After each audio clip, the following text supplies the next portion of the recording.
Ed, what's happening, brother? Hey, glad to be here. I appreciate you, man. Ed, we've known each other a long time, but why don't you tell our listeners just a little bit about yourself and what you've been up to over the last couple of years? Yeah. So most of my background is in consumer products. So started out with Pepsi, Smuckers, kind of the big guys in CPG, and then really jumped into the natural space. So the last couple of years have been Kodiak Cakes, which was like a high growth breakfast company, mostly known for their waffles and pancakes. From there, jumped to Hue Chocolate, which was acquired by Mondelez, and then recently jumped over to Pete and Gerry's, slinging eggs. So you go eggs, chocolate, Smuckers, which has a little bit of everything under the sun, right? And protein waffles. That's a good little run of form. But you were just telling me that you were a psych major in college. Yeah. I did not know that. Yeah. So how did you make the transition from psych into the business field? I think, psychology is probably applied to a lot of parts of business. So some of the things we learned were really relevant. I actually credit a lot of me getting where I am today due to being psych versus being business. And it's because when I was interviewing with Pepsi for a sales role, they got, call it 300, 400 applicants that were all business majors. But you see one psych applicant, it kind of sticks out, right? And you're like, it might be interesting. Let's interview him. And I was the only intern that was not a legacy or knew someone that was kind of currently working at Pepsi. And so kind of got my foot in the door, and then from there jumped to Smuckers post-grad. So you've worked for huge companies, Smuckers, Pepsi's of the world, and then I think when you started at Kodiak, correct me if I'm wrong, they were small to medium in nature, and you were there with them on the ride up. And then Hue, similar size there or larger? Yeah, I would say so. Smuckers is probably, multiple thousands of people working there, and then Kodiak, I think I was employee number 50.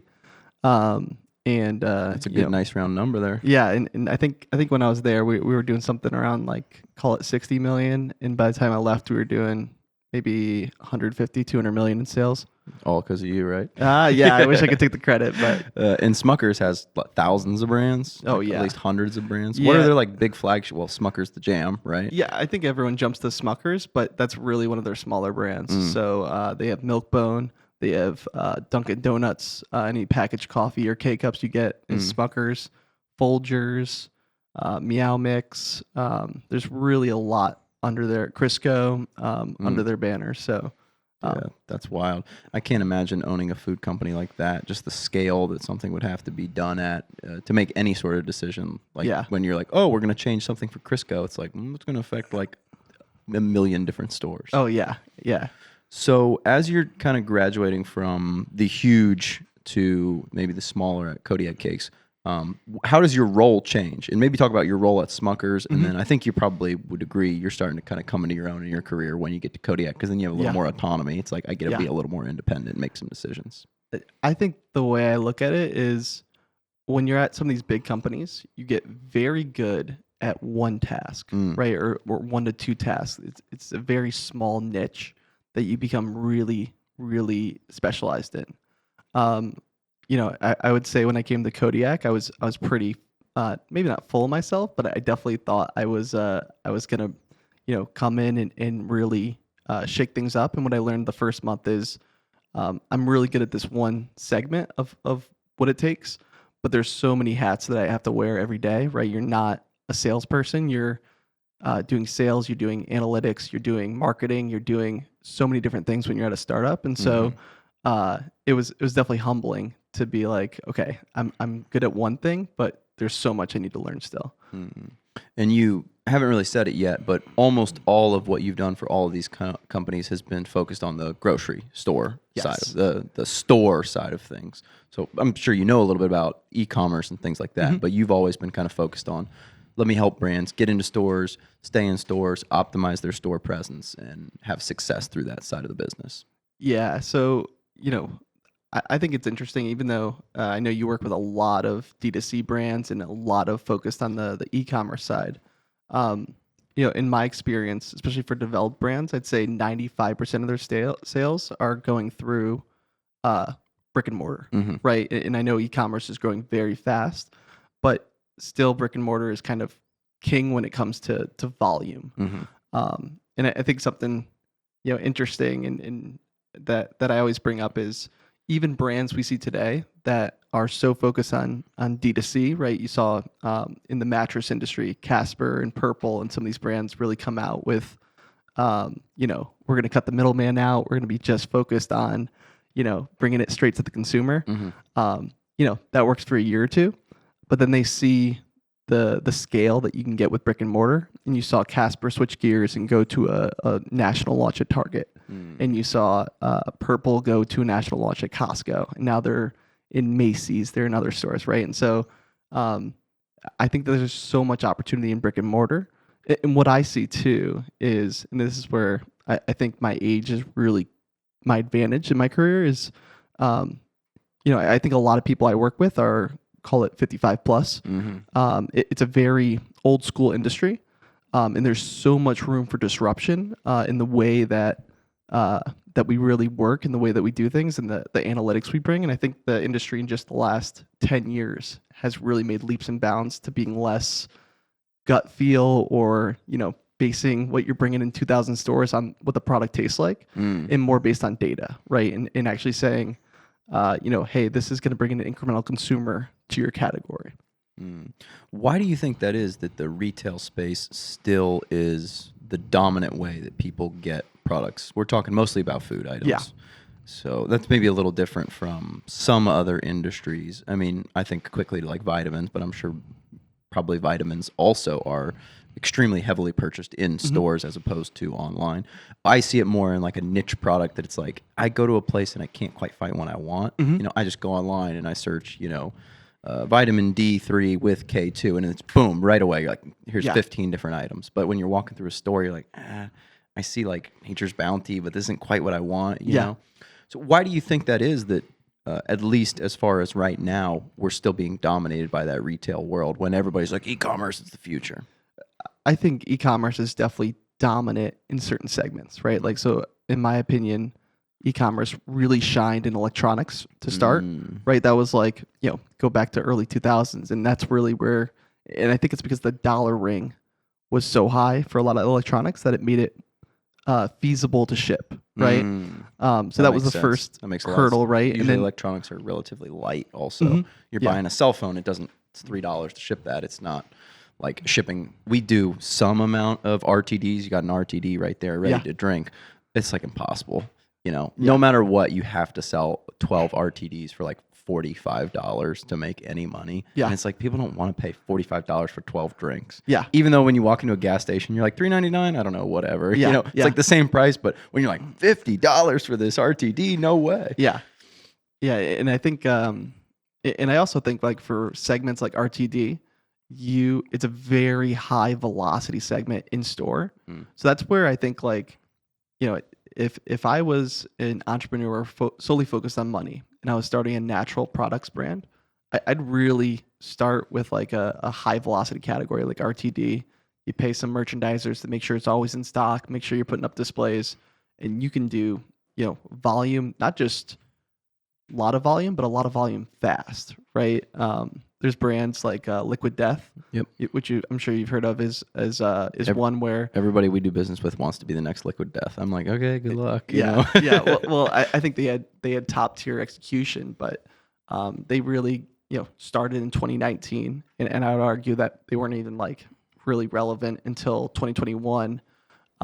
In my industry, they got really big at, there's this thing called Expo West, which is like the natural products mecca. It's like in 2 weeks you going? Yeah, I'm going. Okay, dang. And so it's a very big deal, and it's where you'll see Walmart, Trader Joe's, Target, Kroger, any Whole Foods, anyone who's anyone is there. And I don't know the numbers, but I'd have to guess that they spent something like $400,000 in samples and pushing product there. And I would say overinvested. But the payoff was by next year, right? By 2022, they were everywhere, right? They also did some great execution on the podcast and on influencer side. But 2022, they did a round of funding and appraised that $700 million, which is ridiculous. It's a water company. Yeah, for a water company with company. maybe 12 varieties of flavors. So And don't get me wrong, they probably have some great margins and are probably already EBITDA positive, but yeah, it's definitely so all of that to say is that ready to drink, you doing that on e-commerce is always going to be a really big challenge versus what you can accomplish in store. Yeah, it's funny because you just said if you were starting a CPG type brand, you would think RTD, and I would tell someone like, don't start an RTD brand. Like that is a bad idea, buddy. I actually had a friend who started like an RTD like tea company. It was like something like that, and he was like, dude, this is so hard. And I was like, I could have told you that was going to be really hard, but it is just strategy. So it's funny because your skill set and my skill set are just so different from each other. I think of the world in a little bit different of a way than you do. Yeah. Because I'm thinking like, how would I ship that? How would I make that cost feasible for people? Yeah. But the RTD business is a business where you have routes. You have these dedicated routes. So someone is coming by every single day to drop it off. So it costs virtually nothing to get that product into that store incrementally. It's just RTDs are even becoming more accessible. I went to Expo East last year, and everybody had an RTD with like mushrooms and adaptogens and you know things like that. That was like the buzz thing. I was like, I don't think we need this many different RTDs, but I think that's because the manufacturers are lowering their minimums. It used to be you need like 100,000 cans to get started. Now I think it's significantly lower than that, and it's making it more feasible for people. Yeah, and for those listening, RTD is ready to drink. Ready, yeah. It's like a canned item, or I guess it could be a bottled item of some sort. But and I think going back to the way you see the category versus how I see the category. So when I'm looking at what a product's going to do, the two things I really look at are what's the velocity in the category and what's the margin, right? And it's very different than what you're looking at because my biggest expense as a CPG brand, one of my biggest expenses is slotting. That's something you deal, I'm going to guess, very little with. But slotting is basically the price to get on shelf. Okay. There's parts where it might be negotiable, but basically, it's kind of mandatory in the industry. And what that means is, and I'll tell you the story of slotting. So it goes back to Heinz, the ketchup company. And this was back when it was, called 100 years ago, right? And it was one of the first branded food companies. Yeah, one of the first national. He also, interestingly, was predated Henry Ford with the automation manufacturing process. Oh, really? Yeah. Really? He was like the original assembly line person. Really? Yeah. And he put electricity into his factory when like nobody had electricity. The architects and engineers were like, this is crazy. You're putting electricity in here? He's like, we're doing it. You can't tell me no. Sorry to interrupt. No. And the story goes that he was selling a branded product and to prove that it would sell on shelf, he came up with this idea, which is like your first case is free, right? And he's like, I'm so sure it's going to sell that I'm going to give you this, first product as a gift, and then you're going to come back and want more because the consumers want it, right? Like a drug dealer. And yeah, very very similar, right? And so eventually, call it over the next 100 years, that's eventually morphed into slotting, and so a lot of independents will call it one case per store. So if you're going into a 3-store chain, you'd basically give the value of 3 cases worth of product. Others, it's a flat fee, especially if you're dealing with a larger chain. It's just going to be a flat fee that you talk with, and there might be ways to incorporate some of that into your brand and get that to be more active dollars. But that's a huge expense for any CPG company, especially if you're not like backed by private equity or backed by money. And so, a lot of times, and it's different by category, but a lot of times it's not necessarily fair, right? So if you're a spice brand, so maybe you sell, I don't know, turmeric or some kind of spice that's maybe a little niche on shelf. You might be doing a half a unit per store per week, okay? In sales volume. In sales volume, yeah. And that's generally how you measure volume. Where go back to that liquid death or that RTD drink, you might be doing, and I can speak about eggs. Eggs, you might be doing 25 units per store per week, right? Okay. So right there, you're doing 50x what the other brand is doing in velocity. So even if I'm paying 20x what they're paying in slotting, I still got a way better deal, right? And so that's a lot of what I'm looking at. If if your brand is slotting is a huge expense, especially as you're growing in some of these smaller brands. Right. But you don't necessarily know your velocity if you're a new item in that chain. Yes and no. Oh. So what you can kind of do, and this is maybe for more developed brands, but you would use like a proxy brand, right? So hypothetically, if I'm in Giant Eagle, which is around us here, and name a brand. If I'm selling, we'll go to Smuckers. If I'm selling Folgers, okay, at Giant Eagle, and I see Maxwell House, which is Folgers' biggest competition next. I can kind of gauge, okay, maybe Folgers is doing 20 units per store per week. Maybe Maxwell House. How would you gauge that? So you get it a lot of times through data. So either the store's providing you data. Usually they'll provide shipment data, and you can get that yourself. Or there's things called like syndicated data, which is like IRI, Nielsen, Spins. Okay. And so you're checking what you're doing relative to the competition. Then what you would do is when you're looking at a Kroger, you're not on shelf yet, maybe at Kroger, but you can use your competition and benchmark what your performance is versus theirs. And you can get a rough guess of what you're going to come in at. Okay. And then you're going to work backwards, essentially, what that slotting is going to cost over a period of time, essentially. Yeah, exactly. Like a month payback or whatever it might be, something. A month would be great. I'd say, if you're talking about revenue payback, it could be 3 months. If you're talking about profitability payback, it might be sometimes 9 months. Ooh. Right? Yeah. Well, it's interesting because this is different, but actually kind of similar on Amazon. You give away 30 free units to reviewers. So instead of you giving the units to Amazon, you're giving them away to reviewers. Yeah. I'm wondering if Amazon picked this up from the grocery world. Like, oh, you just give us free product? Like, we should make the sellers do that. Now, we have a choice. We don't have to give away the 30 units for free. But we actually pay $200 and the free units to do that. So sometimes it's no big deal because the unit's like $5. You're like, yeah, whatever, not a big cost. But we just talked to a golf bag brand yesterday. They're selling $900 golf bag sets. It's like you can't really give away 30 of these. So it's maybe you give away 10. You know, but even that's like $8,000. Yeah. I mean, maybe their cost $4,000, but it's still pretty crazy. Yeah. And you're only getting 10 reviews. Yeah, exactly. And you're going to be furious if you get a negative review. Yeah. Which sometimes these reviewers will give you a negative review. And you're like, I gave you this for free. You ungrateful SOB. But that's interesting. Okay, so maybe while we're on the topic, just break down for me the costs associated with being in a retailer. I know Whole Foods will be different from Kroger, different from Giant Eagle, different from, you remember Big Bear? Or Big Bear? Do they still exist? What are the costs that a person could expect to pay and incur selling into a retailer? Okay. So I'll go with Whole Foods as a good one because that's the retailer I work most with. Mm-hmm.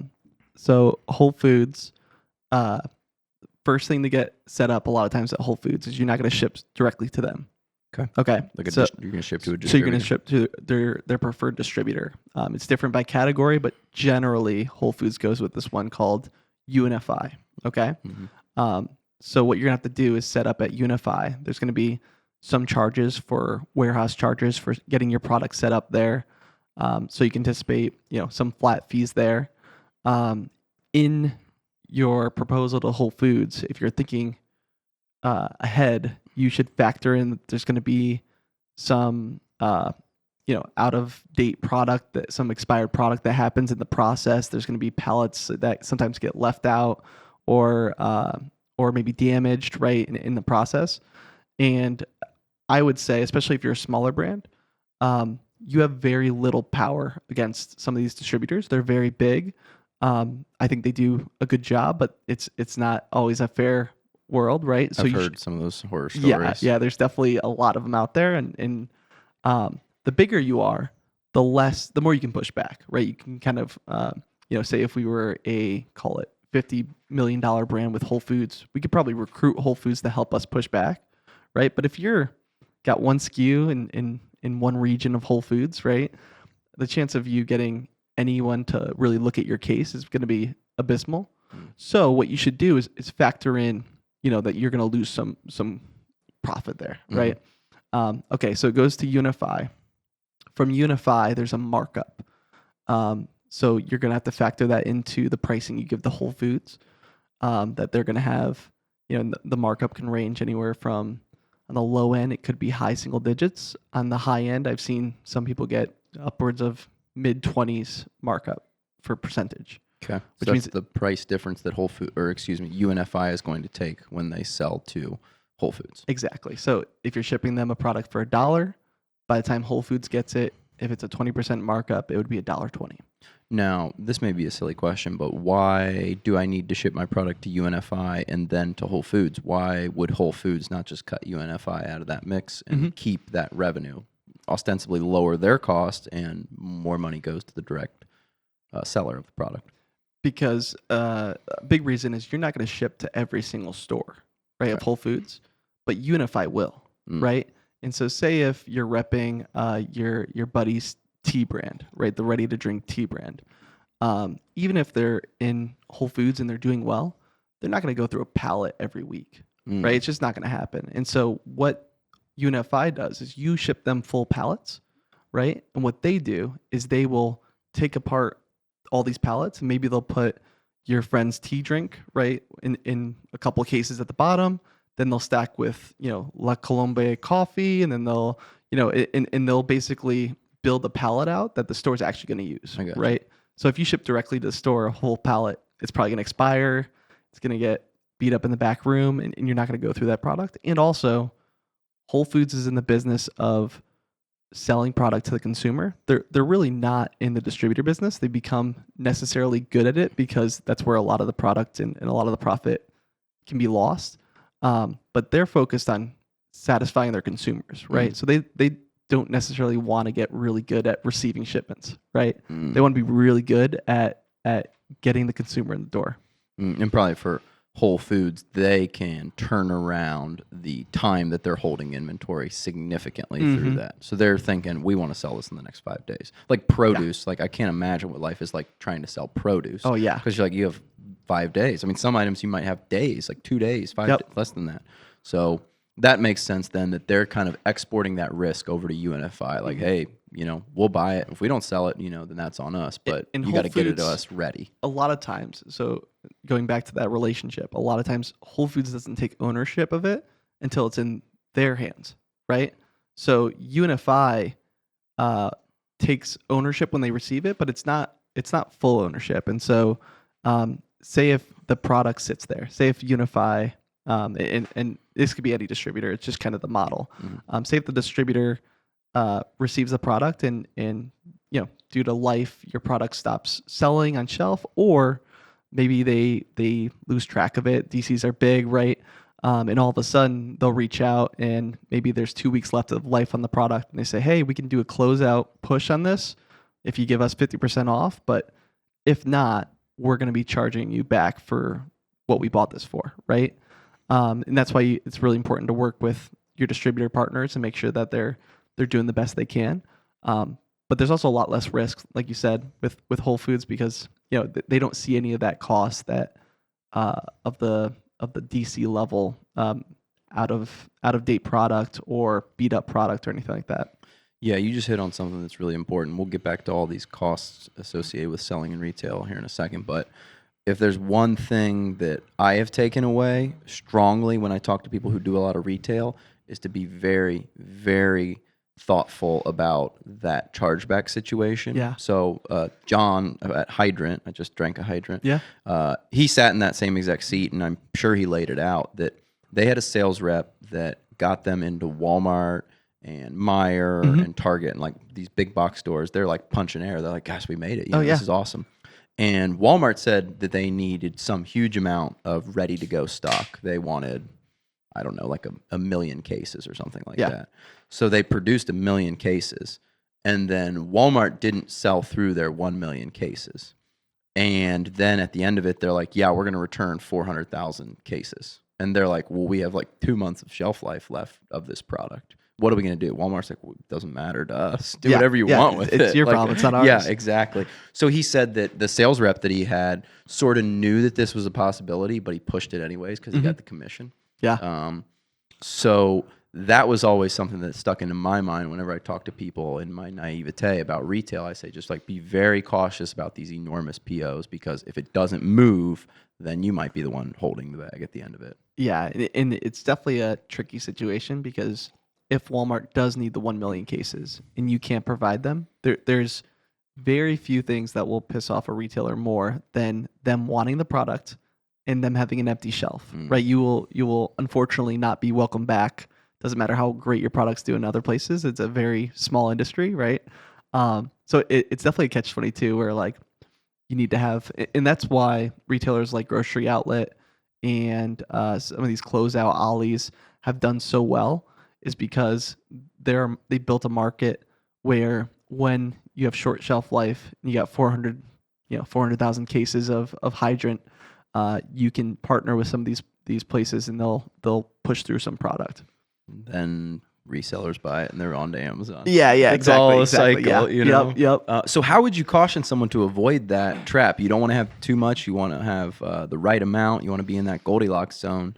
How do you find that, especially with a first purchase order in one of these big box retailers? Yeah, I think although it's tempting to go from no brick and mortar to call it Target or Walmart or even Whole Foods National, I think if you're playing the long game, it's probably best to be a little humble, right? Unless you have really great sales leadership that's done this before.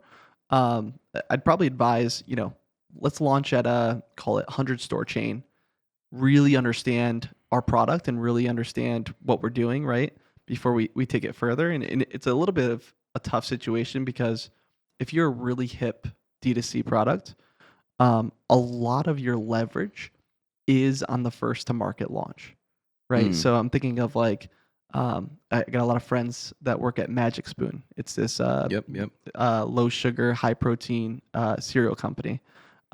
They've delayed going to brick and mortar for years and just really built up a strong brand, right?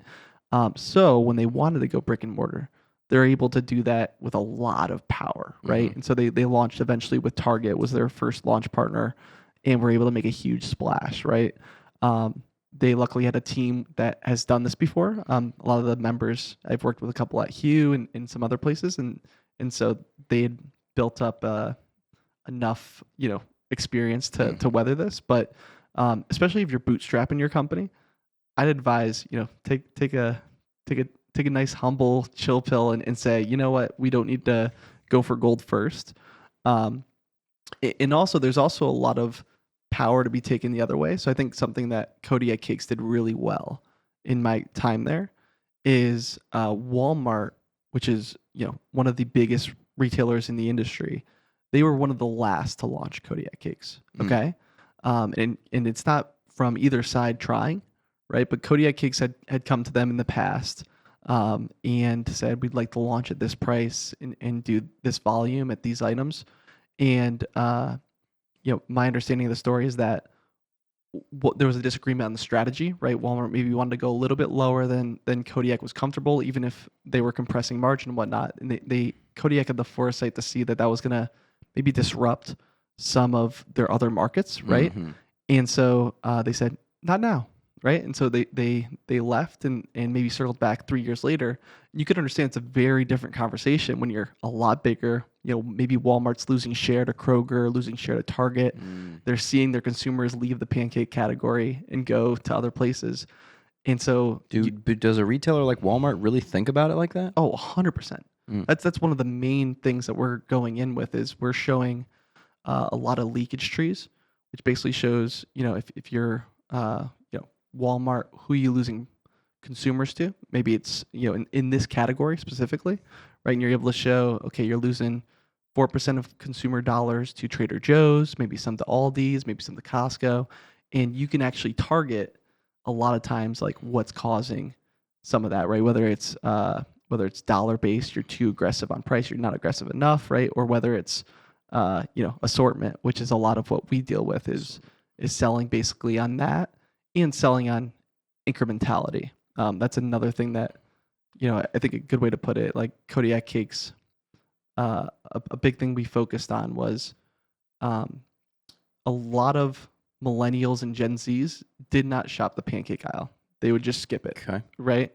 And then you introduce Kodiak cakes, and you're able to capture a consumer that wasn't even walking the aisle before, but now you capture. And probably the best way to think about incrementality is, gluten free. Okay. Now, Alex, if you're gluten free, it doesn't matter how great tasting the other products are. You're not going to buy a product that's not gluten free for yourself. Yep. Right.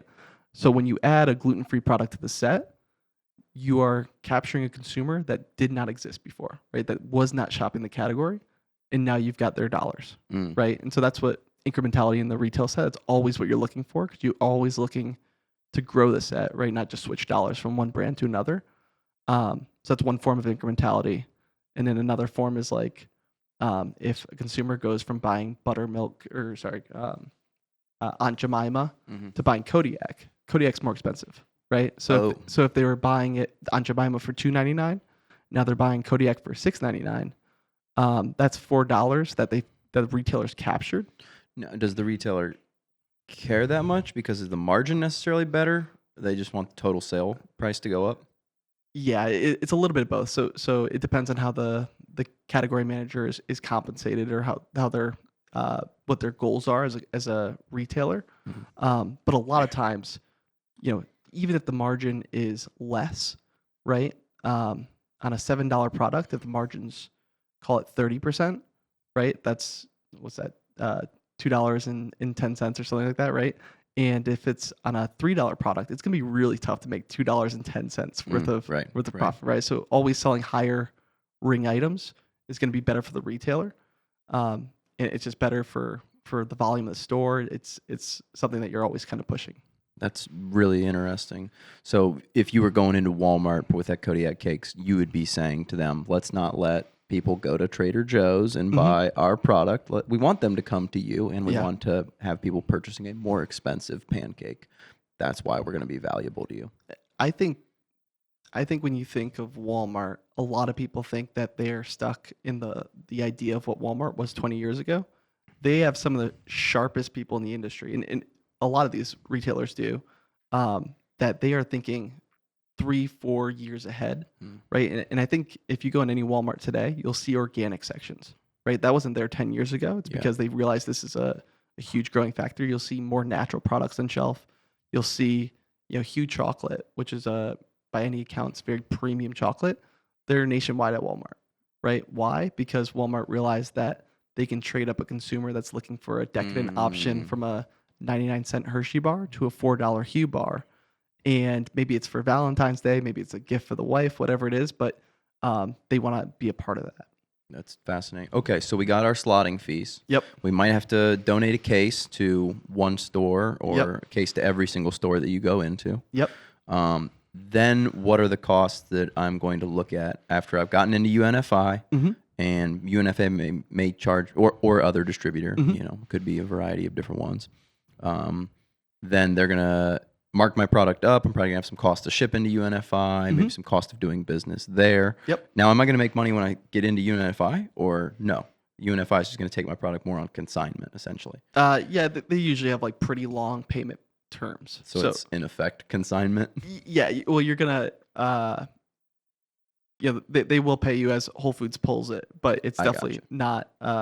It's don't expect to be paid on the PO, right? Gotcha.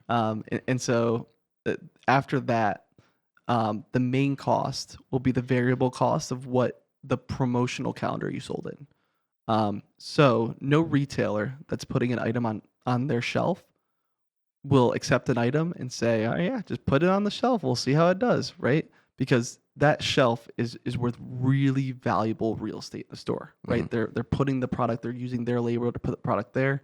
They're paying for the land. They're paying to get consumers in the door with all their marketing. And so they want to make sure the product sells, right? And I think this is a thing that a lot of new brands struggle with is they try to go really aggressive on price in the beginning, right? And they're like, oh, like we got to really focus on, you're looking at all these price comps.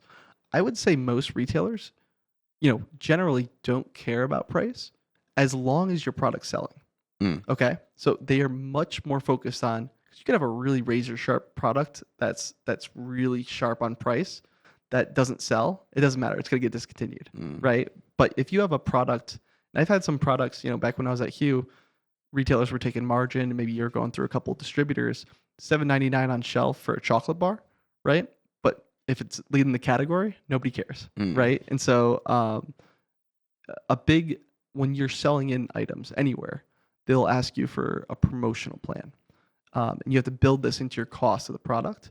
But a promotional plan may look like a very standard one for a growing brand would be 4 times a year at 20% off. That's, it varies by retailer, but we'll just use that as a nice simple example.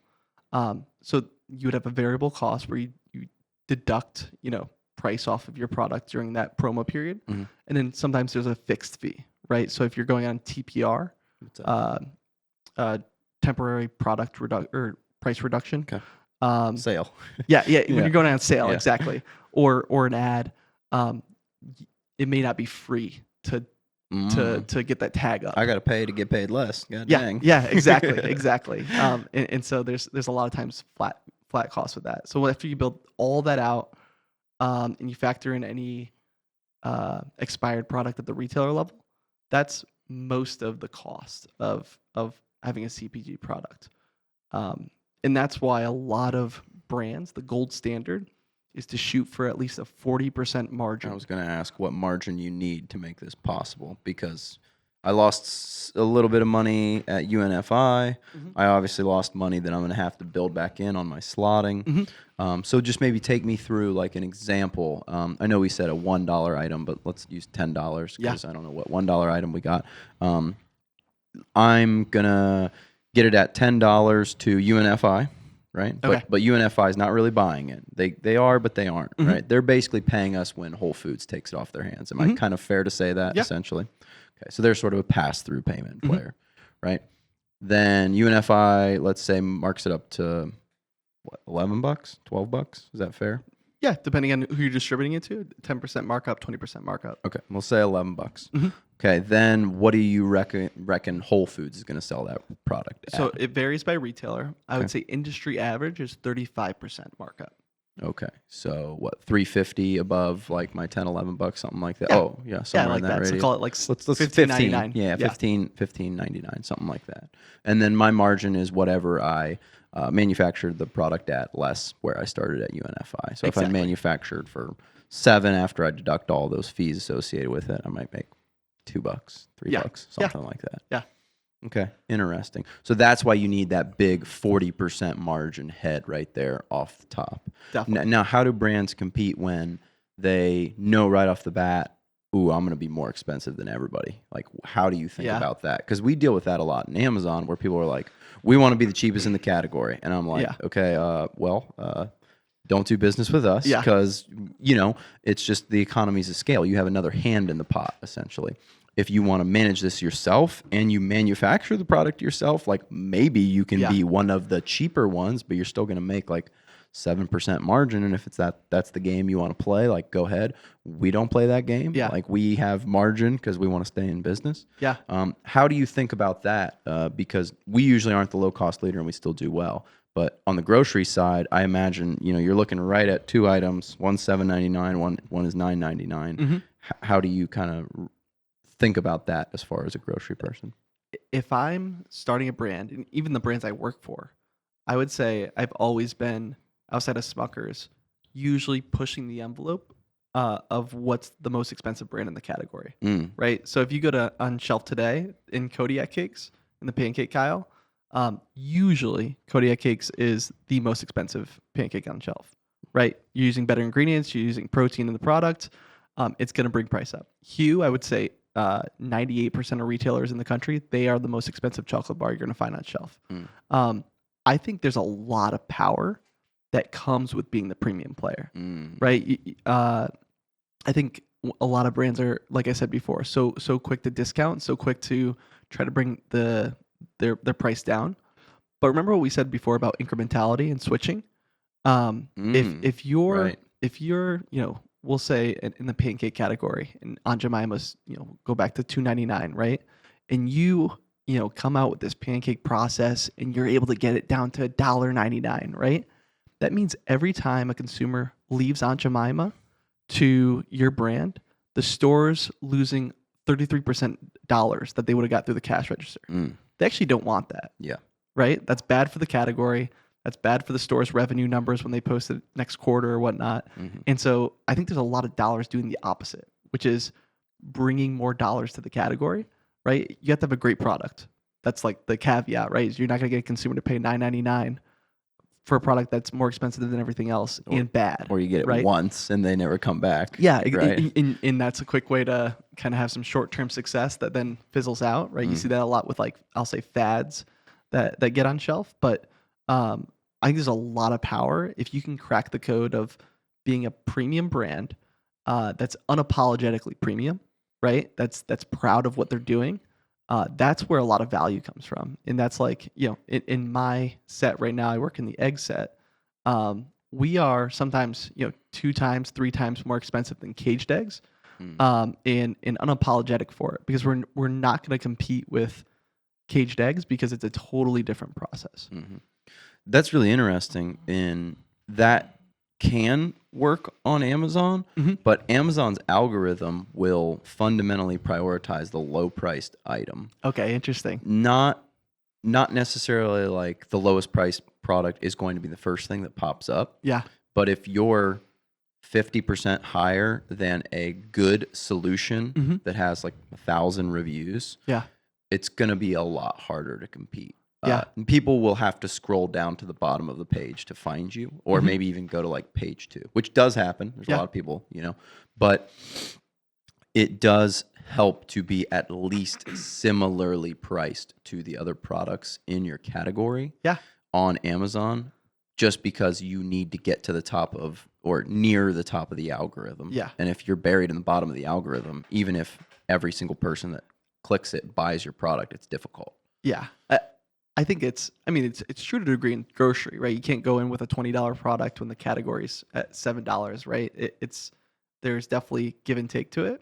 But what I found, I got laughed out of meetings before, only to be invited back 6 months later after they saw, the competition bring us in and do really well with it, and be like, hey, like, maybe we didn't realize that there was a segment for this, right? And it's this is what I was talking about with being data driven before, is I've been with buyers before where they taste your product, and don't get me wrong, it's an important part of the process, but they are using their taste buds to assess their 2,000 store chain and all the consumers going through it. Right. It's just literally not possible, right?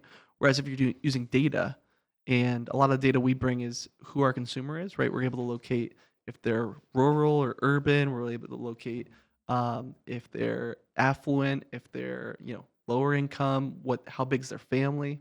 When you're coming in with all that data, a lot of times they can match it with their store data and say, oh my gosh, this is our consumer, we need this product.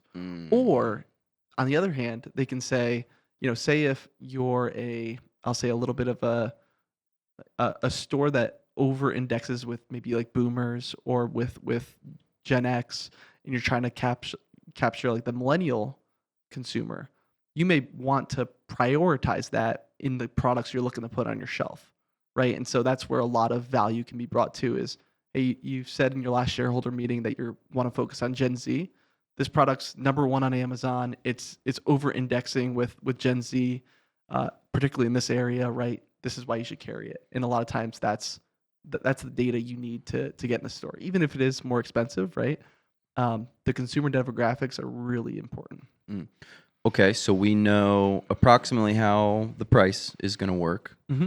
We know also that we may not want to go nationwide right away. It may be something we want to slow trickle in. Yeah. So then the $1 million question is, how do we actually get into that first store? That seems to be like the most difficult thing. Yeah, I would say most brands nowadays start D2C, I would say. So they build out a really good subscriber base. They build out, and I think it's an important part of the process, because it's very hard for us, after you're like, I would say Pete and Gerry's is in, tens of thousands of stores nationwide.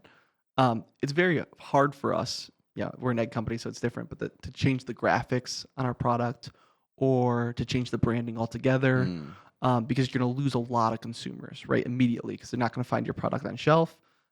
It may be a lot of paperwork, right, especially if you're doing a formulation change.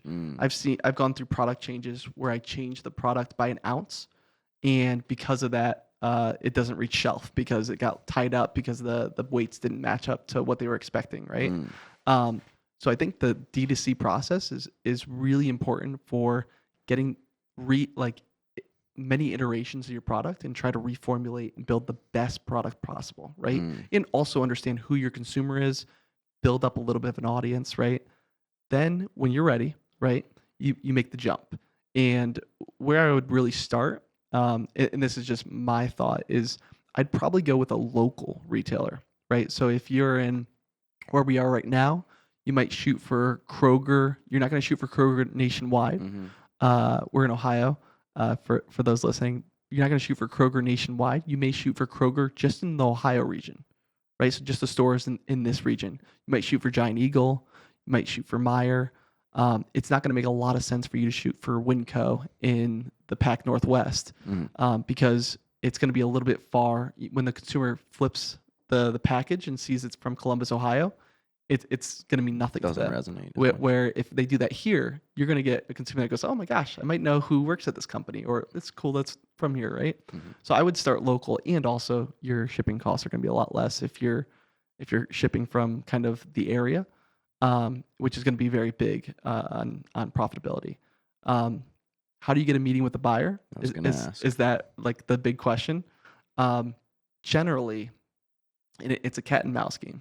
Okay, and it's not as super easy, right? Because remember, these are the gatekeepers to the store. They are getting hounded all day by anyone that has ever sold a product ever, right? Sometimes in mass emails to 30 buyers, and they're like, anyone interested in this, right? The answer is no. And so there's two big ways to do it. The first is using what's called a broker. So brokers basically have built a market to be in between brands and retailers. And so, especially as you're expanding, you'll often recruit a broker network to represent you. And think of this as like many salesmen or saleswomen that all over the country that have connections with retailers. Is it a broker network? Yep. So there's tons of different ones that do this, but every single one of them has the buyer of every category on speed dial, right? And they know the players, they know what you need, right? And the broker's real job is to be an expert on the retailer. You should be an expert on your product, right? But the broker's job is to tell you, hey, this retailer shoots for a 40% margin, so factor that in. Or this retailer really likes when you play their monopoly marketing program, which might cost you an extra $20,000, but will get you in the store, right? And so recruiting a broker network is probably a good place to start. Usually they don't want to deal with small companies, right? On their end. So that's where the cat and mouse game comes, is you need to sell them a little bit on the product too. And that's the one way. And then the other way is you can go to some of these shows, right? Like Expo West, and hope to get notice, or Unify shows or KHE shows. There's different distributor shows where you can actually sell in product to bigger retailers.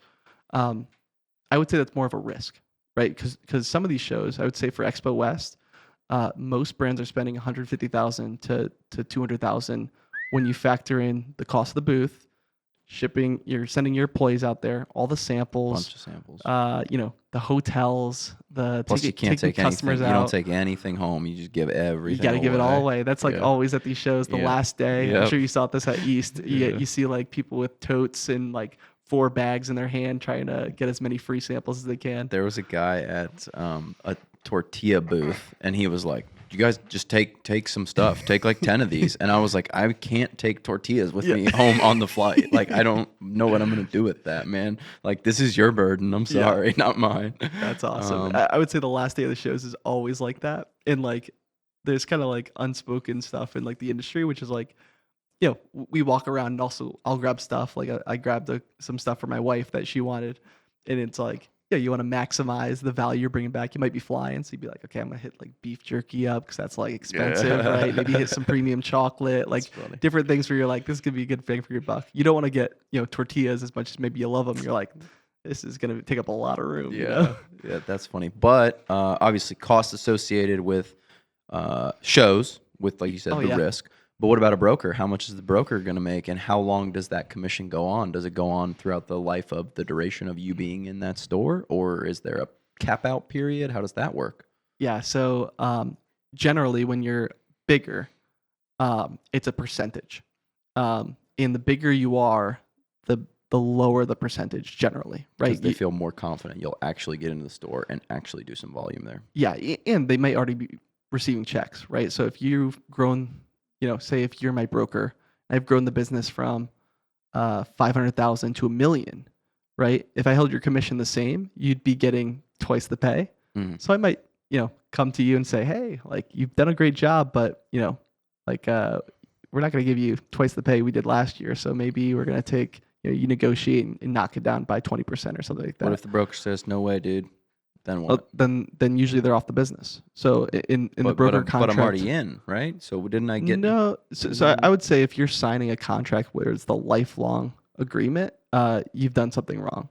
Okay. So usually how these contracts are written, and I can only speak from my level, is if you're a bigger company that's already in other retailers, it's usually a flat percentage. So let's call it 4%.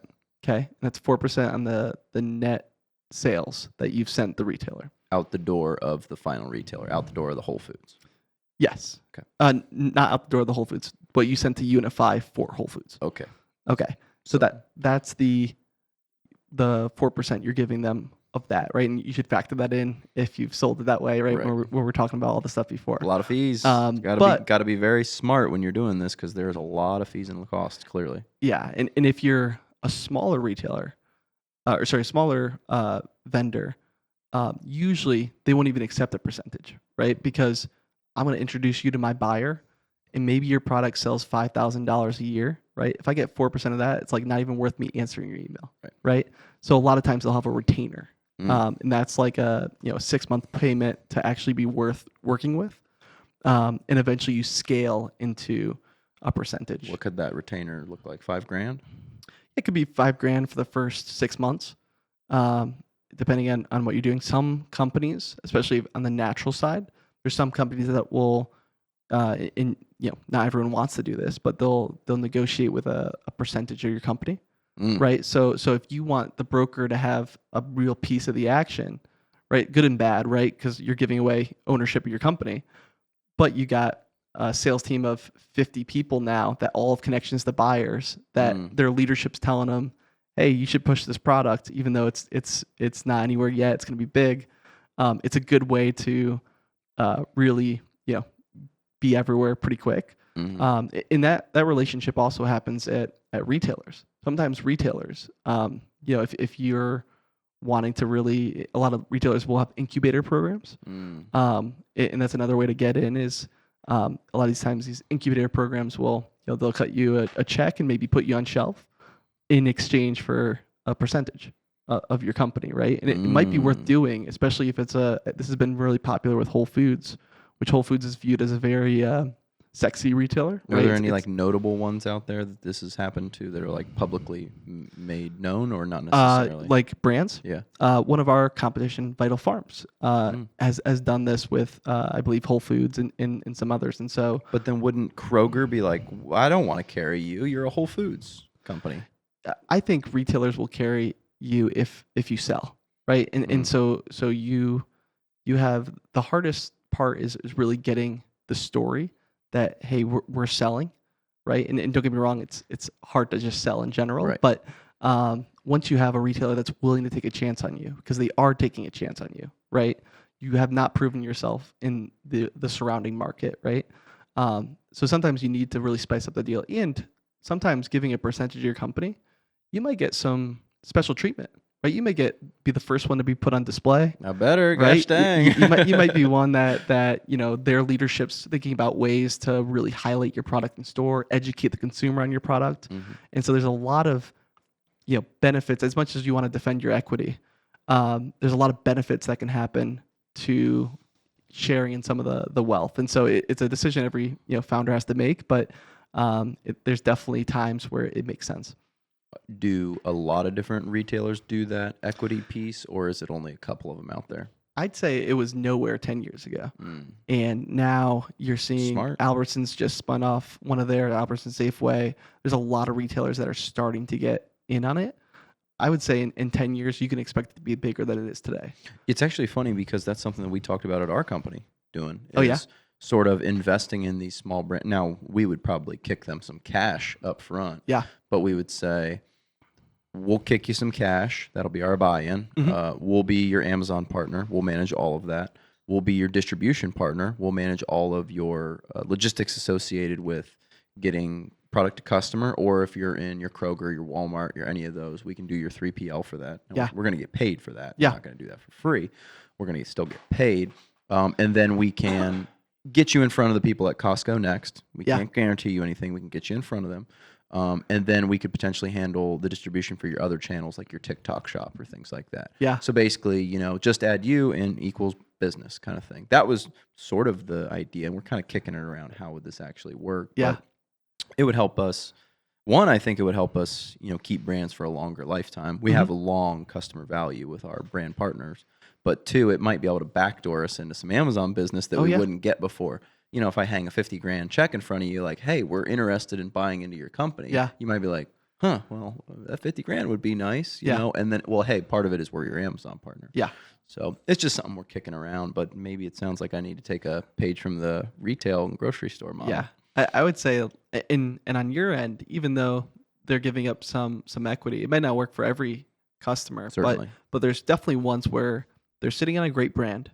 They haven't done anything with it in the last 3 years, right? And maybe they're thinking about, do I close this down? What's the next 5 years look for this brand? And that's where someone like you can actually come in, take a piece of the action, but grow the pie, right? And really, really scale it up. And that's what we've seen this with what I said before, retailers, but also brokers. It's definitely become a little more popular than it was. I think no founder wants to give up equity willy-nilly, or else they'll be working for their last 2% of the company. But it's definitely a lever to pull if you see it to be advantageous. Yeah, but some founders also believe their company's worth $10 million, and you're like, it's probably not worth anything, brother. Like, exactly. Give away something of nothing, you know, and maybe at some point you'll have something. Yeah. But, not everybody wants to admit, like, this isn't really worth anything right now. And I've put all this time and that's effort on your end when you're talking about, you've been talking around this idea, there's a little bit of risk on your end too, right? Because you may not see all the books when you're pitching this to people, and then you're like, oh my God, all of your business is in this one customer and they're about to discontinue you, right? It's like, did I just pay $50,000 to get in the door for a company that's going to be worth $0 in 3 months, right? Yeah, like, that's a good point. So there's definitely, some risk also associated. So it's, anyway, it's an interesting way to kind of get your foot in the door at some retailers. But probably like the grocery stores, we have enough data on our end to sort of know, if I partner with you, I pretty much know what I can do. I don't know where the limit is, but I know kind of where the floor might be. Yeah. And that gives you that confidence. Like, if I give you $25,000, I can make it back in 6 months, and then we're off and running, kind of thing. Yeah, exactly. And you hope wherever you launch, you're building a business, right? You're building a brand, and so you hope to scale also as you refine your branding, as you're putting out more SEO, as you're growing what your brand maybe you're sampling at the retailer, and trying to really build their sales too. So one thing that you hit on, I was going to ask, but I'll come back to it, is you said when it's time to go into retail. You talked about building that very solid direct-to-consumer product. It's probably what most brands would want to do. I don't know how many products are unable to do that. Maybe some like very awkward, heavy things, but even you talked about mattresses. I mean, that's about as heavy and awkward as it gets. How do you know when it is time to transition and say, all right, we want to make retail and grocery store part of our strategy now? Yeah, it's a interesting question because everyone does it at a different like level, right? You've seen some, I'm sure you've talked to some brands that are doing less than $2 million that are like, I think we're ready for the big leagues. I would say that's pretty eager beaver. If you're, I've there's some brands that Mudwater, which is like a Yep. cordyceps kind of like really cool like coffee alternative company. They hit probably north of $40 million in sales through their subscription service and through building out their brand on ecom before they just did a national launch on January 1st to Target. So they made sure that there was a consumer. They were crushing it, Yeah, basically.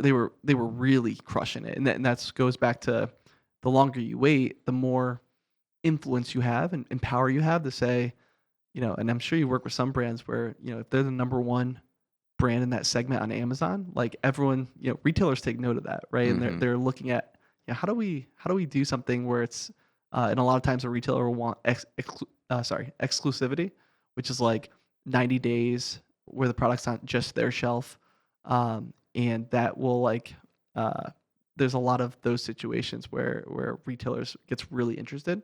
I would say, every brand's different, but once you see a noticeable shift of like, returns or, people not liking the brand to like you think you've got something that's magic, right? Mhm. That's when maybe you start shopping around and for everyone it's different, right? There wasn't D2C for the most part 20 years ago. Right. So you just had to take the jump, right? And you were kind of going in blind. I would, build out your D2C, your TikTok, your TikTok shop and stuff like that before you really take that jump. But it's every brand has to ask themselves, based on their margins, based on their goals, right? Are they trying to sell out as quickly as possible, build this thing up and get a check, or are they willing to basically be more patient in order to take more risk off the table, right? And because when you have those meteor brands, right, it's very possible that they fizzle out. One last question about grocery and retail. Mhm. What can you do once the product's in the store to have success? We talked a little bit about price, and we've got some of these tailor-made promotions. But Yeah. have you seen any strategies that are really effective for people to help them move through grocery shelves? Because Yeah. ostensibly, when you start, you want to have a lot of success very quickly, Oh yeah. or else you sort of lose the interest of the buyers very fast. Yeah. I would say the first, call it 30 to 60 days in store are like the most pinnacle, right? Because consumers make their decision, I think, in about a half a second, depending on the category. So they're looking for the product they bought last week, or they might look at the label of one of the products, but they make their decision really quick, Mm. right? And you're never going to get them to stop the way you get them to stop, uh, like you did when you launched, Mm. right? When you launch and there's a new product there, and maybe it's got some fancy packaging, that's where you're going to really capture that consumer's attention. So a big thing that a lot of people do is launch on promo, right? So you launch with a deal, right? You know that none of these consumers have tried your product before because you're brand new to the store. So you give them an incentive to try it, right? Maybe $1 off or $2 off, and they're like, oh, I'm gonna give this a shot, right? Very easy way to in simple, I would say, way to go about that. Depending on the retailer, sampling's very big. Mm. So for Whole Foods, for example, Costco is very famous for theirs as well. Sampling's like bread and butter, right? Especially if you have a premium product, it's gonna be tough for a consumer to pay for that. You said $9.99 product before, right? When the rest of the category is $7.99 or Mhm. $6.99. But if they taste it and they love it, right? They're like, oh well, like now the risk is off the table, right? It's like I know I'm gonna love this product. It's just about overcoming this price hurdle. Mm. And What's the cost to run a sampling uh, thing? it depends. I would say average, if you're staffing it, is somewhere around $80 a demo. Could be like 20 to 80 depending on the retailer. Some will waive it for free if you're staffing it. Um, some retailers will you can employ them for like $140 a demo. Sometimes you can go with an outside agency and do it for less. But that's a pretty good way to do it. I would say most of the great founders, even though you have to be very sparing with your time, having a founder there Go in and do it sampling the themselves. product, you're Yeah. you're gonna just crush it, right? People there's something electric about talking to somebody that owns the company, right? That built this, and they're telling you the story. That's a really cool way to get like They're going to be lifelong. way more engaged than the old ladies. Like, sample? Yeah, Sample? yeah. That maybe doesn't even know what the product. Like, oh, I guess it's vegan. You know, like they're reading off the Yeah, box, right? It's like, yeah. okay, I can read. You know. You're walking by, you're like, I'm sorry, I have to get my groceries. Yeah, exactly. We're having the founder there is like, and that's like Joel Clark, who is the founder of Kodiak Cakes. He was very famous for doing road shows up and down the state of Utah when he got into Costco, and he was at every road show slinging pancakes to basically build up that consumer base. So that's another lever. And then finally, a really good lever is some brands will launch with like shippers or display. You have to be them out in the warehouse. Yep. You have to be careful because some retailers like Whole Foods will have a clean floor policy, which means they don't do any of that. But there's other ones that love shippers, right? And that's a really cool way to launch because you're basically getting different placements in the store. Usually the deal with shippers is they are buying the shippers at the cost of the product. They are not paying for any corrugate. Like you can't tack on anything more expensive, and usually you give them a deal for it. But because you're taking up real estate in the store, 100%, right? But it you can get multiple spots in the store to sell your product. Right. So maybe they pass on you on the shelf, and they're like, "Oh, well, that's a cute little like shipper thing. I'm gonna try it anyway." Right? That's a good question. Do you have any say in where your product is placed? Obviously, like Kodiak Cakes, you could go into the pancake aisle, or you could go into like the health and wellness aisle, the supplement aisle, or maybe you could even go into like a flower section. There's all sort of different areas, and I presume that makes a big impact on how much you're purchased. Massive. And I would say, from the natural products I work with, it's like our bane of the existence when you get put in the natural space, because the foot traffic's a lot lower, right? Whereas if you're actually in the main space, you're going to sell a lot more, but obviously the retailer has their reasons for doing both. Usually when you sell it in, you're advising what's worked best for your brand. So, some stuff's obvious, right? Like the Kodiak pancakes, you're going to be in the pancake mix aisle, right? But maybe Kodiak Cakes has cups, right? They have these flapjack cups. Yep. Retailer may have never worked with a brand that's has microwavable cups, so it's on the brand to educate the retailer and say, hey, this usually does best. It's a breakfast occasion, so it usually does best in the pancake aisle, right? Or if your strategy is different, right, and you're wanting to get the baking consumer that's looking for a fast, convenient snack, you'd push that. Or the oatmeal aisle, even. Yeah, exactly. Ready to eat, kind of oatmeal-ish. Yeah. Is it fair to say then, if you see a product in more than one location in a store, they have paid to be in that second location? I wouldn't say it's fair to be, because sometimes, depending on the retailer, they may do it on their own prerogative. Is like, say if you have we'll say a vegan pancake mix, they may put you in the pancake aisle, but then also in the vegan aisle, they may be short a product that they got to put over there, and they may be like, we'll just double this item up. And it depends by retailers. I've also heard, get this pretty funny story, at like retailers, like this one was Sprouts. They had sold the item in the main set, but then also in the bakery. Two different buyers they were working with, but then when it launched, it was at two different price points. So the same ounces for the product, different UPCs, but different price points. That makes sense. And I'm sure whatever buyer had the lower or the higher price, right? It was like, what are you screwing me? Like, what's going on, right? And so sometimes there are different buyers where they are paying two different fees. Interesting. Wow, man, that's fascinating.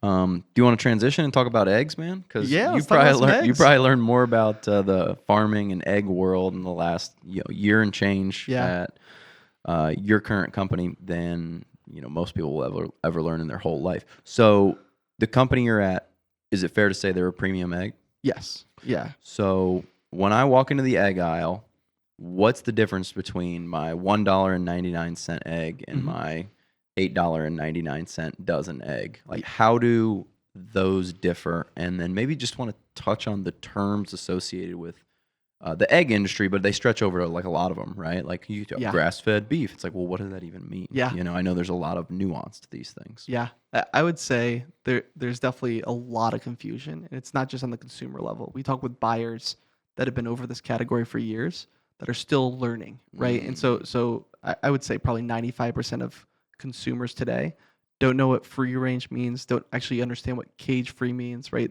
These terms are really confusing. Um, the way I like to explain it is there's 4 levels of eggs, okay? And they go from not premium to premium, okay? And all 4 of these levels deal with how the hen is treated, okay? So the first one, very simple, is caged eggs. Okay. Okay. You will, for the most part, never pick up a package of eggs and it will say caged eggs on it. Okay. That doesn't sound good. Yeah, it doesn't sound good. And so the default is if it just says large eggs or it doesn't explain, cage free, free range pasture, that is caged eggs that you're picking up. And that's probably been the egg industry generally for the last 50, 100 years as it became extremely commercialized and industrial in scale. Yeah, I would say so. Up until 2010, 90% of eggs sold in the U.S. were caged eggs. We've shifted pretty significantly in the last 15 years to maybe it's somewhere around like 75% now. Cage free's become a lot bigger, and the other segments are also growing faster than caged. Well, just like organic and just like grass-fed beef. I mean, those are so much more prevalent than when I was a kid. You never heard that term at all. Yeah. Like, what do you mean? It's just beef. It just is what Yeah. it is. Don't they all eat grass, right? And then you find out that it's some kind of Yeah. Frankenstein's monster, right? Yeah, right. So you have caged. It'll never say that, right? And that's going to be in a relatively small. They're not going to be in a group, right? Each individual animal is in a cage. Is that fair to say? Every single hen is in a literal cage, right? So it looks like chicken wire kind of stuff. And an interesting fact, we're going to talk about free range pretty soon. But like free range and pasture raised hens will sometimes need about 60% more feed than a caged hen, right? And you say, why would that be? And it's because those hens are outside running and they're actually burning energy. Makes total sense. Where a caged hen, a lot of times they don't even have enough room to turn around, right? So they are literally just standing up and dropping eggs, and that's their job, right? And it's a pretty you won't see any tours of caged facilities. Those are the ones where if you go in there with a camera, you'll get chased with a shotgun kind of thing, right? Yeah. Isn't it like illegal to even like go into some of those facilities? Yeah, they're like they're very there's like restrictive. special gag laws associated with meat and poultry related companies. Yeah, definitely. It's very very restricted on what they show. I think the consumer understands what caged eggs are, right? I think most people hear that and it's exactly what you think of. Okay. And how many caged eggs manufacturers are we talking about in the United States? Is there like 12 that make almost everything, or it tends to be some big players that get really good at doing cage. What you've seen in the last couple years though is caged eggs are becoming illegal in certain states. So California, Massachusetts, Washington. Very good for my business. Part of the reason I joined our business. We need more regulation, says Ed. It's definitely become like an emerging, because when you take out caged eggs, like Massachusetts, they took out caged eggs in 2022. You saw our categories fly up, right? Because the consumer starts to understand, like, oh my god, if that's bad enough. Number one, you're removing the bottom part of the shelf, right? So the consumer has no choice but to move up in terms of premiumness. But also they start asking questions like, wow, I didn't know it was that bad, right? Like if it's illegal, it's got to be like pretty inhumane, right? So that's caged. Then you move into cage free. Okay. Sounds really good, right? This is probably like the biggest greenwashed kind of term, I think, in the industry, because you hear cage free, and I think all of us think they're outside, they're eating bugs, and they're doing what hens do. In that it couldn't be further from the truth. I would say 80+%, maybe 90% of cage-free hens will never see the light of day. And a lot of times with cage-free, they're still, a lot of times these buildings are 7, 10 stories high, right? they build vertically for cage-free facilities, It's and like a they are chicken still skyscraper. yeah, exactly, and they're still like neck to neck with each other. There's just no literal cages, Mhm. right? But it's still a factory with sometimes no windows. The sun doesn't even reach inside, and it's a pretty rough kind of life for the In hens. some ways, it might even be like worse because they're all right on top of each other. They don't even have Yeah. their own space. Yeah, Steve's searching to see if we can find anything over here in cage-free facilities here. yeah. Okay, so that's kind of next level up would be cage-free. Mhm. And is that, I know you said 75% of the industry maybe is that caged. Mhm. How much is cage-free? Like a Yeah, middle level? It's become a lot bigger because when you outlaw caged, a lot of consumers switch directly to cage free. So California, their biggest segment is cage free right now because they've outlawed cage, right? Oh, so this is your natural next step up that's still low cost, but not too bad. yeah, You can turn it down on the remote control, Steve. Or we can just look at some pictures. Doesn't really matter. we'll see if we can get some. This is a video on YouTube, which I am sure that they're going to show you the best of things. They're Yeah. not going to show you, here are the terrible conditions,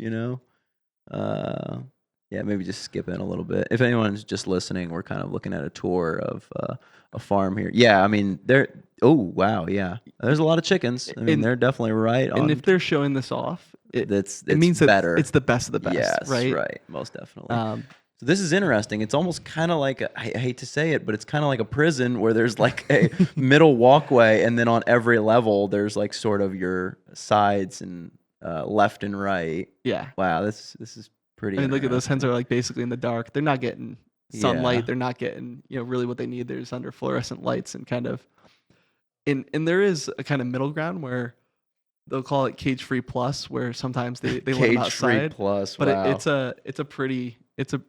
it's not what consumers think. This is not what you thought of when you when you hear You said cage free, cage-free. right? Yeah. Okay, leaving cage free behind. Okay. Getting a little more premium now. We have what's called free range. Okay.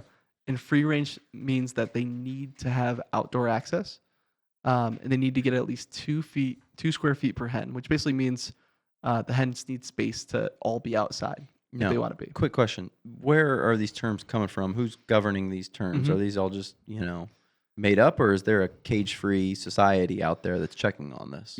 Cage free is a firm term. Cage kind of came from human kind of thoughts on it, and then some of these are kind of industry standards. Okay. We would say like if you're not doing these, you're kind of misleading the consumer. But there's some of these certifications like Humane Certified has a body that actually certifies you. Others are kind of just up to the company, right? Okay. And you've seen different interpretations of this, right? Which is where you got to be careful with the products you're buying. Some companies will have like a rotating grounds where the hens can go, where they're not getting all the footage that they say they're getting, but because it's like rotating, they can kind of claim more. So it's a little bit opaque, I would say, for the consumer in terms of what they're getting. I think something people don't realize too is that even on the premium end, and I sell premium eggs, and I think it's the best product. But you're very rarely going to see a hen alone by itself frolicking in the grass. Right. It's really not going to happen. It's because two things. One is hens are very social creatures. They're like dogs. They like to run around with each other, right? They like to be a part of a unit.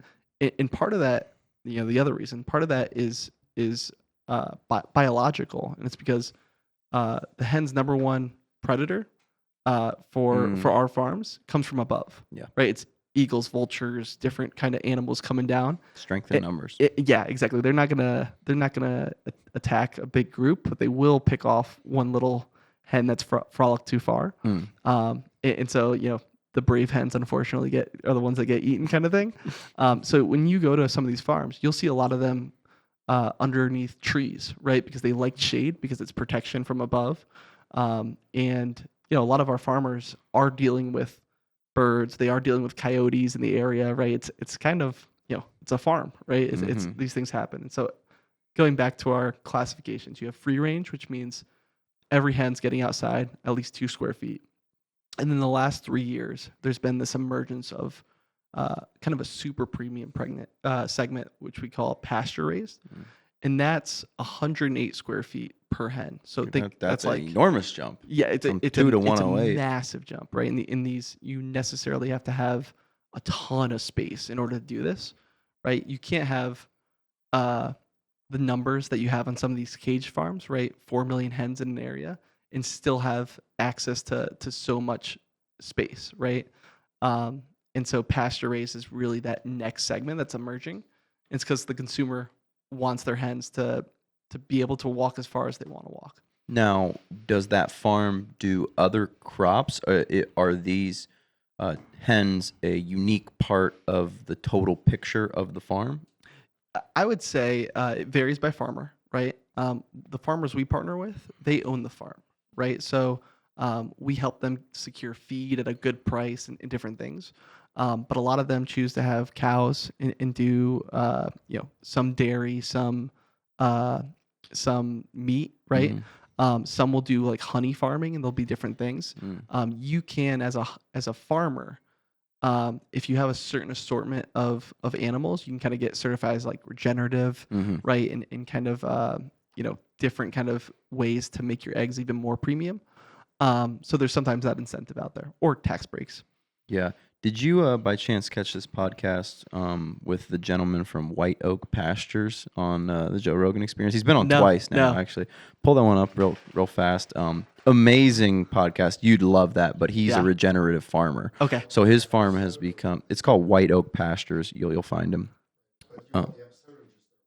Let's just go to their website. But they are 100% organic, 100% regenerative. Yeah. So he has like all these different crops that he's rotating, and then the pigs are, walking over the land, and they're picking at the ground, and then they're rotating the hens onto that, and these animals are living sort of together, and then the crops are growing, being used to feed, and it seems really amazing. He's actually carbon negative. He will pull carbon, because everyone's like, oh, the meat industry is so bad, it's terrible for the environment. And he's like, no, that's not true. He's like, the way we do it is good for planet Earth. Actually, this is how it's supposed to be done. This is how it used to be done, where bison would walk around and they would eat the grass, and then they would leave, excrement onto the ground, and that would bring the next crop up.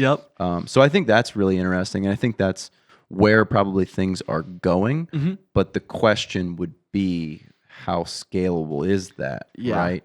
Can everyone eat food like this on planet Earth? And that is a question that I don't know the answer to yet. Can everyone eat food like that? And does everyone want to pay the necessary premium, right? And that's like, we talk with buyers every day about regenerative agriculture. We've had some items that are regenerative. I think that and there's some brands that do it in a great way, but it's still a very small segment, right? I think most consumers don't even understand what pasture raised means, right? So there's still so much room to grow. Like I would say, and probably you and probably your entire family, when you go to the grocery store, you're just grabbing what's in front of you, right? Maybe not you because you're more health conscious, but a lot of people are just grabbing. I'm the premium egg buyer, bro. I'm your customer, man. I'm buying the expensive stuff. A lot of people are just grabbing what's in front of them and not even thinking about, it's still a very small segment premium is. I think in the next 5 years that will start to emerge and carve out its own segment. But in retail and in everything, if you're too early, you're wrong, right? Like, even if you got a trend that's going to be big in 10 years, if you launch in Target nationwide this year and it doesn't sell, it doesn't matter if it's going to be huge in 10 years, right? Because you're going to get kicked off this year and you're going to eat the price for it. Yeah, difficult time. Yeah, we have a client that's a peanut butter manufacturer, and they made a peanut butter and honey squeeze packet. They're like, we're going to use these for like endurance athletes. Yeah. This was like 6 years ago. And he's like, it didn't go anywhere. Yeah. Because we're not at the right time, Yeah. but there's been a big influx of these goo and gel and things like that. He's like, we had a great product. It just was a little early. I mean, think about the brands that maybe had a high fat content, brand in 2017, right? You have something that you think is great. Nobody understands keto, right? Nobody understands that whole trend. And then 2 years later, Pita or whatever is everywhere talking about keto. And all of a sudden, if you just made it, launch that year, you'd be the You'd be the darling of the industry. Yeah. Talk to me about, because I know you previous to getting on the podcast, you touched on the price of eggs. Mm-hmm. How do you see the overall price of the food market in general? Because I know over the last couple of years, inflation has been really high. Food prices have been a driver of that. Obviously, real estate and vehicles have been a huge driver of that. Where do you see the price of food over the last couple of years and into the future now? And what are the drivers maybe that people aren't understanding when it comes to food prices? Because I don't want to get political, but during the Super Bowl, Biden put out the ad, I'm calling on these retailers to stop their shrinkflation. Yeah. I like screamed at the TV. I was like, these aren't the evil corporate overlords that are, making an extra 7 cents a product. Like there's costs involved in selling an item. You just detailed about 50 different costs that go into selling a product. So I think there's a lot of, like, Elizabeth Warren is also a very famous one for like pointing fingers on this. And I think, unfortunately, our retail partners take a lot of the brunt.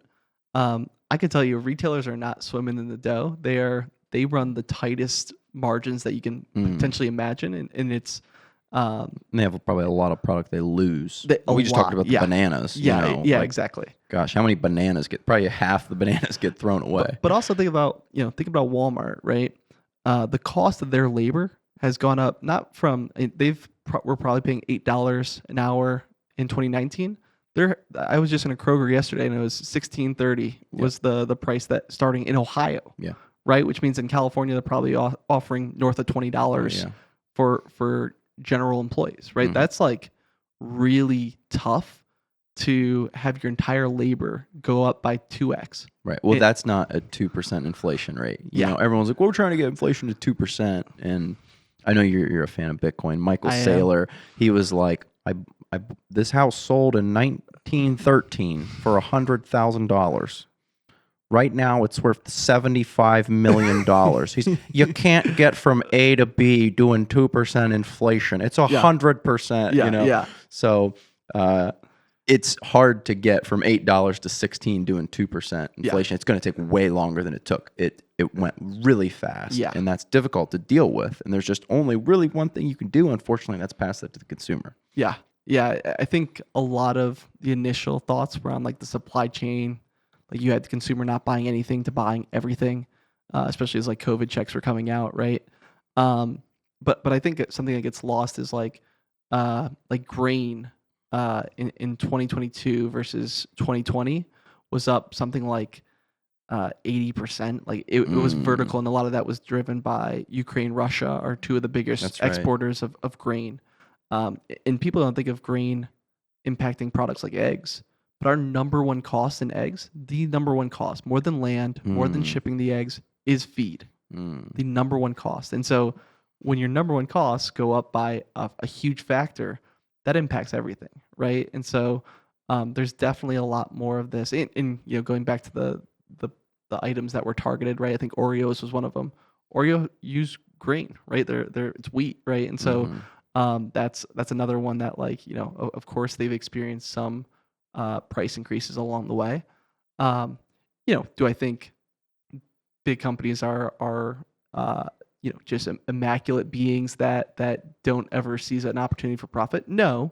But my thought always is like, if you're going to make fun of Mondelez, which is the owner of Oreo, for shrinkflation, just come out with a better cookie then. Right. Try to beat them at their own game, right? Because that's what a free market should do. You shouldn't try to drag down the ones that are currently the leaders in the market, right? Well, yeah, and that company, you cannot imagine how efficient their supply chain is to Yeah. get that cookie to your door for, I don't know what the price of one Oreo is, 10 cents maybe. Yeah. Like you couldn't do that if I gave you like 30 years, Yeah. you know. Yeah. You would need such insane resources that they've pulled all those things together. So it's like, okay, if the price of the cookie has to go up a little bit, Yeah. it's not that big of a deal in the overall. There's so much thought that goes into some of these products. Like I'll give you just one example. Smucker's owns Dunkin' Donuts and Folgers.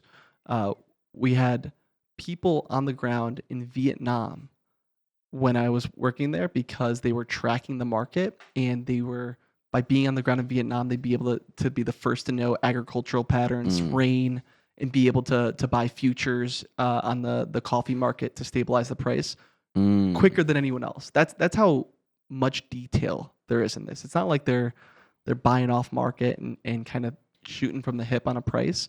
There is so much, investment that goes into the way that they're trying to get the absolute lowest price. And I've also heard that there's a fear of a shortage of farmers in the future. Is that something that is being talked about at all in your industry? It's definitely interesting. So, you pulled up that great farm before. In my industry, we only work with small family farms, and we're growing like crazy, right? And I think a lot of our competitors are also only work with small family farms. You have this side of the industry growing very fast, but there's no one our age that came out of college and said, I can't wait to get back home to work at my family farm, right? It's very rare. Yeah. And so I would say farming is, kind of in the last 30 years as part of that, kind of moving away from trades and whatnot. We've told people that they should do white collar work over. Yeah. Trades are bad, man. Yeah, exactly. And you've kind of put a stigma to doing good work like that. I think you're going to see, and I think part of this is the market has to reward the farmers. Yeah. Right. But everyone wants to pay so little for food, like we just talked about. Yeah. What do you mean my eggs are up 30%? Yeah. It's like, that's what it costs to make them. Yeah. Yeah.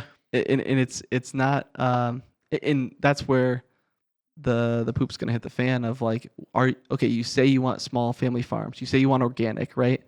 Here's the price for it, right? And that's like, I'm sure if you talk to anyone, I'm sure you've had brands that you've worked with do product testing. Everyone loves it. Right? Oh my God, this thing tastes great. I'd buy it if it was $8 on shelf, right? They hit shelf, crickets, right? Because it's not real until the consumer's paying for it. Yeah, well, we have so many of those products that we get samples for. We try them. We're like, yeah, we like it. And then we get quiet for a couple seconds, and somebody's like, I probably wouldn't pay for it, They're like, I like it, I'm glad they sent it to us for free, but I probably wouldn't pay for it, Yeah. Yeah, so it's a tough thing. So where do you see the price of food going in the future? Because it's unfortunate that, and we both know this, those prices of food hit the lowest income people first, whereas if you have a pretty good job and eggs go from $6 to $7, you're like, okay, well that stinks. Yeah. You feel it, but you can still afford everything.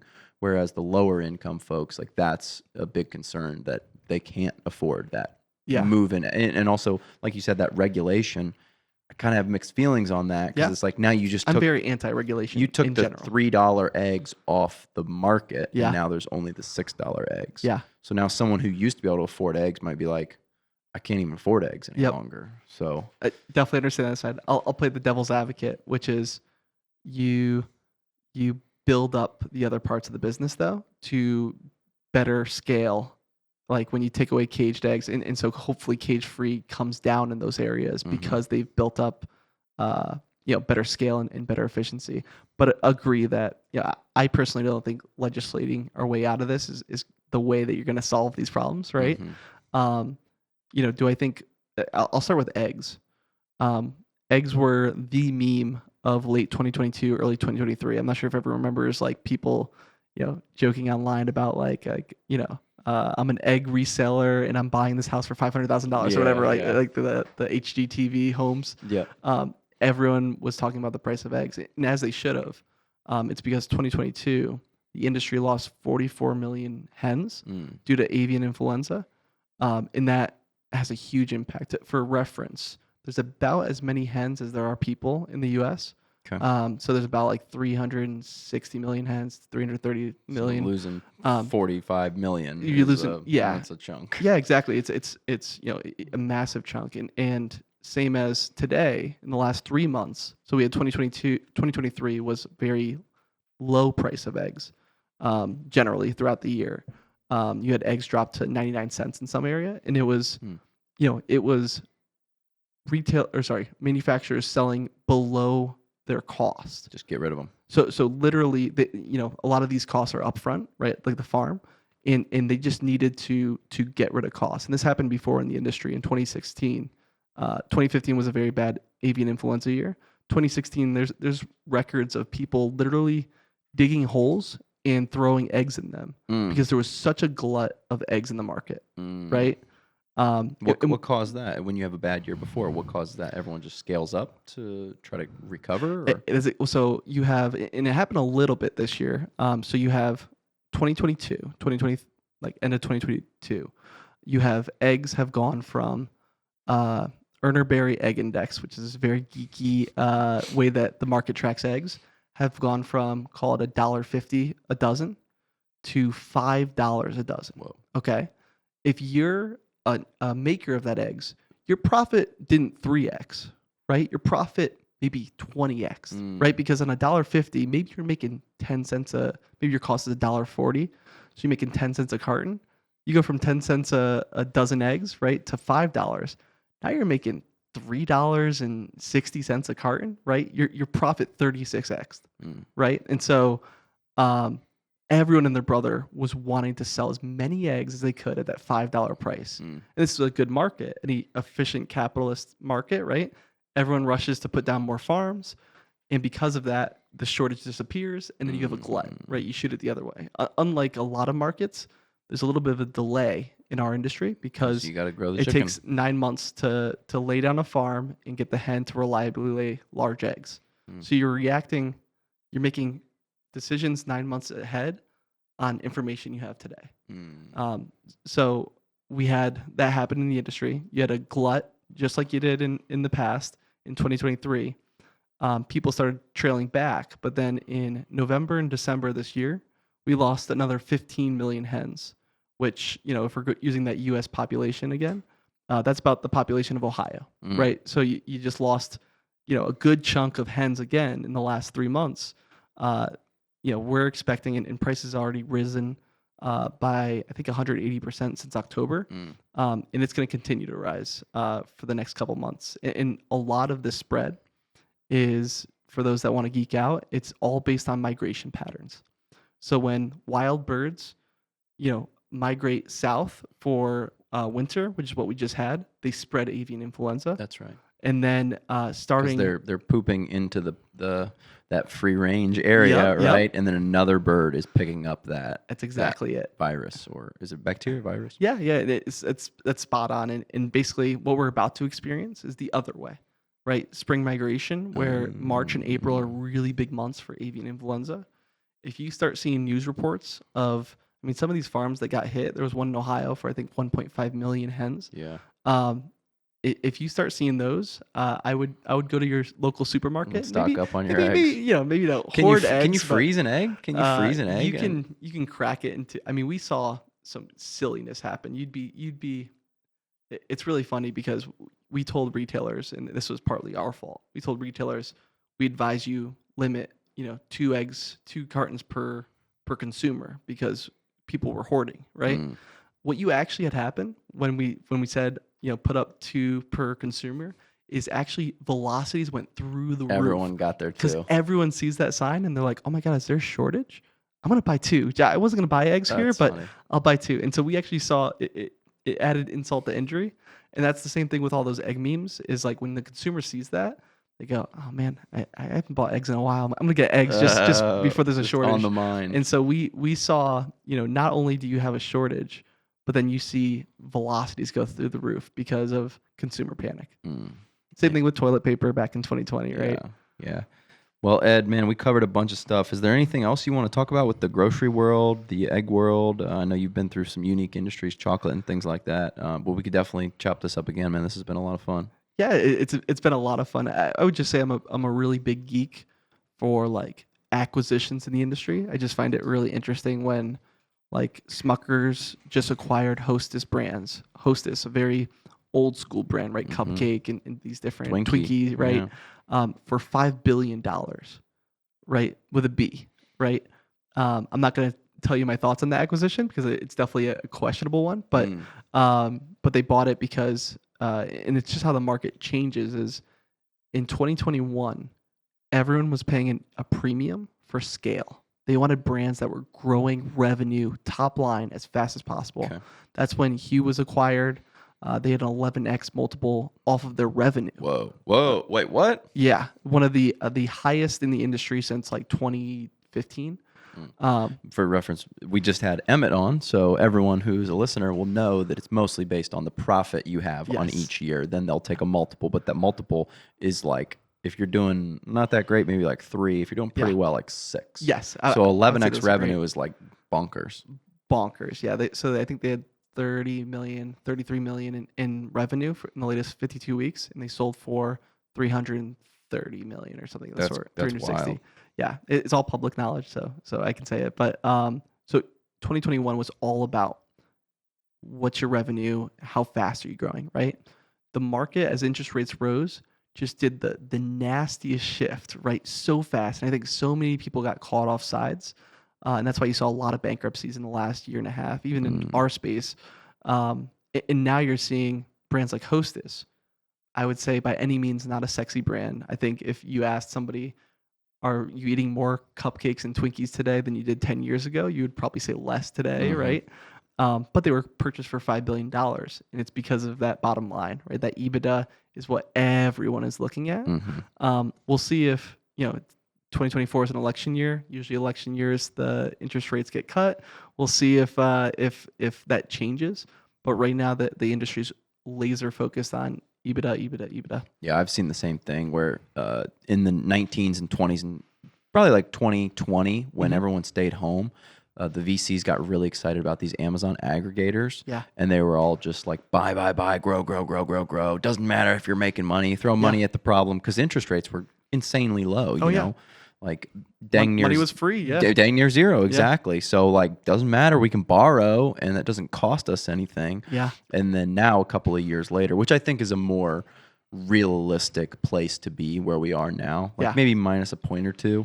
I think that's probably the new normal. Yeah. I hate that term, but the new normal where rates are going to be like 5%.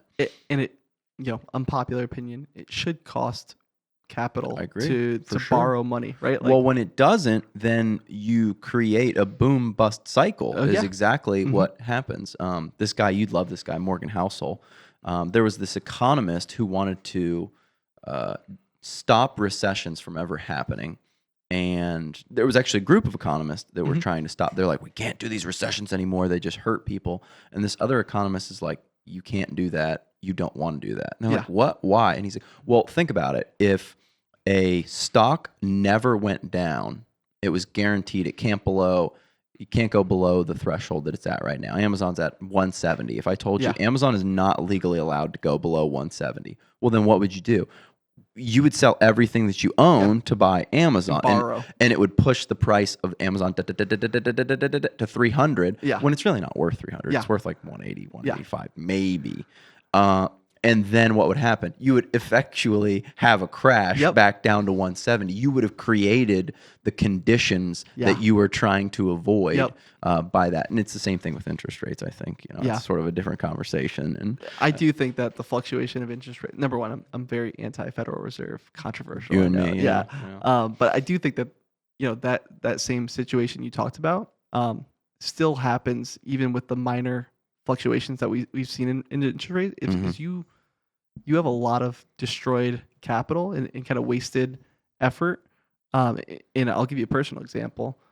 Hue, the company I was working for, it was very top line focused, as you can imagine, because that was the incentives in the market. And so we launched crackers, paleo crackers, paleo cookies. I remember we were making very little off of it in comparison to our chocolate, but we were pushing it because it was a revenue play. market changed, right? And they were like, we are making not nearly enough money off of this for all the headache. Yep. In the market, basically told them discontinue the product, which they did, right? So you have all that selling in a product just to be taken away because of that incentives of the interest rates. Yeah. Well, what do they say? Revenue is vanity, profit is sanity, and cash is king, man. I like that. That's awesome. All right, Ed, I appreciate you, man. Where can people catch up with you? Maybe, I don't know if you do much on the social media sphere, but you've had an amazing amount of insight about the grocery world. Where can people see and hear more about you and potentially touch base with you if they have some questions, ideas, concerns? Yeah, I would say probably easiest place to find me is LinkedIn, actually. I'm very geeky on there. That's where I see you a lot. Yeah, I'm very active on there. That's what I'd recommend, especially if we're talking about any of the things we talked about today. That's a great spot to find me. Sweet. Awesome. We'll link it in there. Appreciate you, Ed. Thank you, man. Awesome. Thanks for having me.